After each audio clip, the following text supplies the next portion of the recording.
l'OM est deuxième, on en a beaucoup parlé, l'OM est deuxième parce que Strasbourg et Monaco se sont neutralisés cet après-midi, 0-0.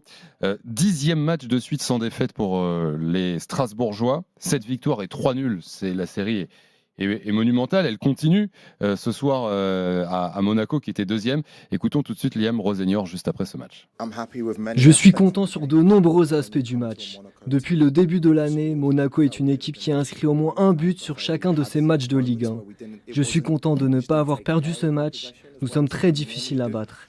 Nous aurions pu mieux faire parfois lorsque nous avons eu le ballon, mais je suis très content du groupe encore une fois. Propos recueillis par Maxime Tilliette. Et c'est vrai que, tu le disais dans tes 3 points, Damien, Strasbourg candidat à la Ligue des Champions, même si là, désormais, ils ont 51 points, et ils sont 5e, ils peuvent se faire dépasser par Lille, voire même Nice ce week-end. Mais c'est vrai que c'est pas anodin de tenir 0-0, comme le dit Rosenior, à Monaco, qui a l'effectif numéro 2 ou 3 en France.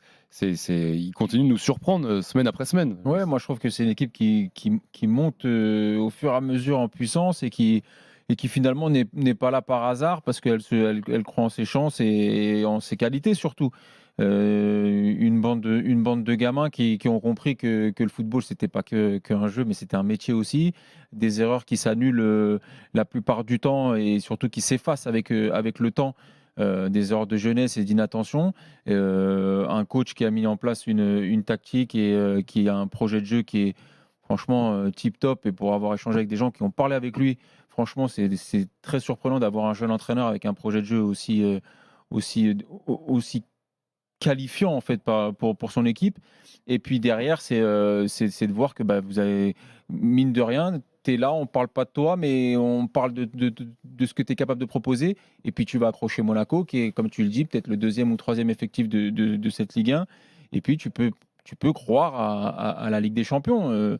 Voilà, moi je trouve que c'est une belle histoire, c'est une belle histoire avec un coach qui a pris une équipe en main très tard, et certainement avec un effectif aussi pareil qui a été reconstruit. Franchement, chapeau.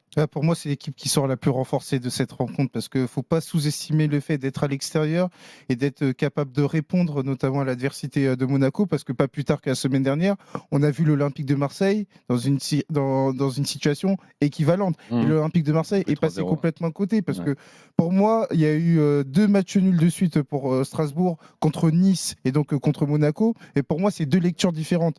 Contre Nice, tu tenais un résultat, tu t'es fait avoir dans les dernières minutes. Et samedi dernier, moi, je parle de naïveté. Par contre, là, j'ai vu moins de naïveté. J'ai vu une équipe capable de tenir ce bras de fer, capable justement de montrer à Monaco qu'ils étaient en capacité d'aller chercher le résultat. D'ailleurs, il y a un but refusé dans les dernières minutes. Pour moi, il y a quand même des informations qui sont très importantes sur les gros matchs, notamment. Il y a Lyon, il y a Nice, il y a Monaco, donc des candidats à la Ligue des Champions, et tu ne perds pas. Ça, pour une équipe qui était censée être naïve en début de saison, elle a fait de sérieux progrès, et dans ces fameux matchs à 6 points, et cette équipe-là, elle est capable d'avoir du répondant et elle reste encore en course pour la Ligue des Champions. Arnaud est là au 32-16, supporter strasbourgeois. Salut Arnaud, bienvenue sur RMC. Salut, merci de me recevoir. Avec plaisir, sois le Salut bienvenu. Arnaud. Salut Arnaud. Salut. Bon Arnaud, cette qualif en Ligue des Champions, ça fait quelques semaines qu'on commence à l'évoquer. Est-ce que ce soir, on peut se permettre de le dire un peu plus fort encore? Bon, peut-être pas plus fort, quoi, mais il y a une ambition marquée au niveau de l'équipe, en fait. Les mecs, ils ont envie de l'avoir, ils ont les crocs, ils ont la volonté, donc je pense qu'eux, ils avancent avec cette ambition-là, quoi. C'est vrai que sur le match du soir contre Monaco, tu as même ce but refusé à Emega, mais ce bras de fer, Arnaud, est très bien tenu par Strasbourg en fait. Ouais, bras de fer super bien tenu, comme contre les autres équipes. On a quand même gagné contre Lyon, on a fait un bon match contre Nice. Donc à partir de là, franchement, c'était plutôt intéressant contre une grosse équipe, mine de rien, de Monaco, qui avait de très bons joueurs. Donc bras de fer bien tenu, ouais.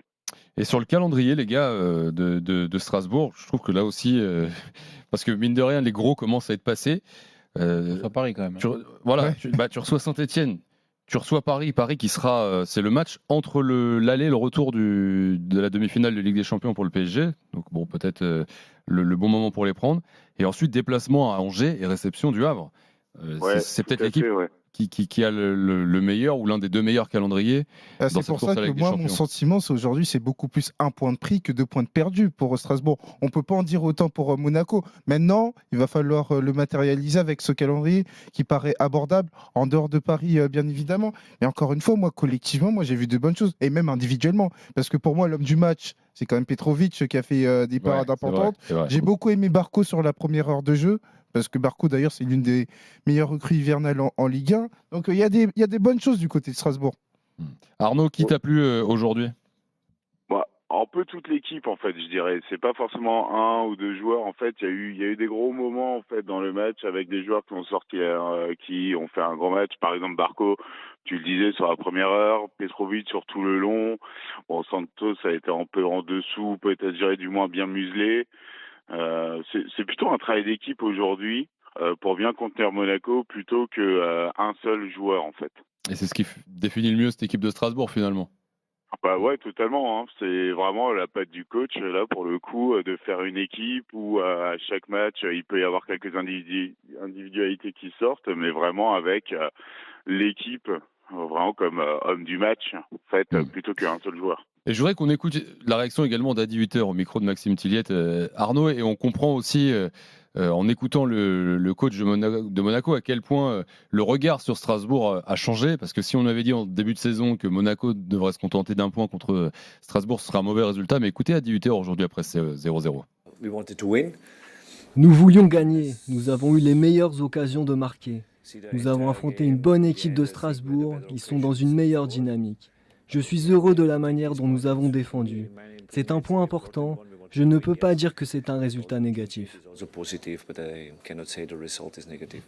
Voilà, point important, pas un résultat négatif. C'est le plus bel hommage qu'Adi Hutter pouvait faire à Strasbourg, mettre en avant le fait que Monaco a bien défendu, parce que c'est vrai qu'Emega n'a pas été forcément bon, Bakwa a été plus discret, et donc ça met en avant Monaco qui justement était attendu sur cette capacité à pouvoir tenir le choc défensivement. Et même Keun, dans l'absolu, on ne l'a pas nécessairement beaucoup vu, donc c'est pour ça qu'Adi Hutter il insiste sur ce point-là. Mais c'est dire aussi le respect. Ah oui. Simplement que Strasbourg attire auprès des autres équipes et auprès des autres entraîneurs que Liam Rossignol a convaincu sur la saison. Arnaud, merci d'avoir été là, bonne soirée. Bonne soirée à vous. À bientôt sur RMC, bye bye. Restons quelques minutes sur Monaco. Qu'est-ce qui n'a pas marché ce soir justement, malgré l'effectif? On l'a dit. C'est offensivement peut-être c'est offensivement. cette paire Biret-Mbolo qui a trop peu pesé finalement. Et même à Cliouche, moi j'attends beaucoup plus sur ce type de match, comme j'en attendais plus sur l'Olympique de Marseille, sur ces rencontres entre guillemets au sommet, parce que Strasbourg est quand même un invité de dernière minute, cette capacité à décider des matchs, à faire la différence. Et là-dessus, on a vu une équipe monégasque qui a été un peu plus discrète, parce que je crois que c'est la première fois depuis décembre que Monaco ne marque pas à Louis II. Donc c'est quand même une petite performance à mettre en avant pour Strasbourg. Et pour Monaco, il t'a manqué l'efficacité parce que tu as fait briller Petrovic. Ouais, comment t'expliques, Damien, que... Après, c'est mettre aussi Strasbourg et la qualité de son match défensif pour contrer cette équipe monégasque. Je pense que c'était un jeu d'échecs aujourd'hui et on va dire que les deux tactiques se sont maîtrisées. Moi, je pense que Monaco a craint aussi Strasbourg et notamment un joueur comme Bakwa qui a été plutôt bien pris et qu'on n'a pas trop vu. Voilà, c'était un combat tactique de la part des deux entraîneurs et ça a couché malheureusement dans 0-0. Mais la réflexion qu'on s'est faite, c'est que quand même on l'a vu Strasbourg avec le ballon dans les dernières secondes de jeu aux abords de la surface de Monaco, à Monaco. Et ça, c'est eux qui poussaient en fin de match. Ça en dit long. Dans cette course à la Ligue des Champions, alors ce soir c'est provisoire en attendant les matchs de demain, mais de Marseille 2e avec 55 points, allez on va aller jusqu'à Nice 7e avec 48 points. Comment vous placez, on a parlé de Strasbourg, Damien t'en fais des prétendants, comment vous placez Monaco? Parce qu'on l'a dit, Marseille ok, bon Strasbourg d'accord, c'est quoi, c'est Monaco finalement le 3e, mais par rapport à Strasbourg, parce que le calendrier aussi, Monaco ira au Havre la semaine prochaine puis à Saint-Etienne, mais ensuite réception de Lyon et déplacement à Lens. Monaco par rapport à... Ils ont 3 points d'avance, Monaco sur Strasbourg. Monaco par rapport à sa forme du moment, par rapport au calendrier, pour moi c'est mon favori numéro 1 à la seconde place. C'est-à-dire qu'on n'est pas sur les mêmes problèmes que l'Olympique de Marseille en termes de jeu.